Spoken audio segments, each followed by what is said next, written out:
Ready to dispatch అండి. Total 5 pieces ఉన్నాయి. Same colour with same design. ఇది request ఎక్కువ వచ్చింది, సో వి బ్రాట్ ఇట్. ఒక్కసారి చూసేయండి. చాలా అంటే చాలా బాగుంది కలెక్షన్.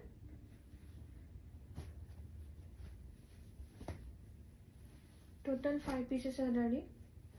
అండ్ ఫ్యాబ్రిక్ అయితే చాలా లైట్ వెయిట్గా, సాఫ్ట్గా అండ్ లిటిల్ షైనీతో ఫ్యాబ్రిక్స్ అయితే చాలా ప్రెటీ ఉన్నాయి. And most hit collection in YC, don't miss out. And fabrics అయితే సీరియస్లీ చాలా ప్రెటీ ఉన్నాయండి. సో మెనీ కాంప్లిమెంట్స్ తీసుకున్న వాళ్ళే తీసుకున్నారు. అండ్ ఇది వచ్చేసి పళ్ళు. అండ్ రియల్ వీడియో చూపిస్తున్నాను మీకు. బ్లౌజ్ కూడా మనకి ఫ్లోరల్ కాన్సెప్ట్ వస్తుంది. శారీ మొత్తం క్యూట్గా temple weaving borders both sides. చాలా బాగుందండి కలెక్షన్ అయితే. చక్కగా డే అంతా కూడా క్యారీ చేయొచ్చు, హాయిగా ఉంటాయి ఇలాంటి saris. Seriously pure is pure always.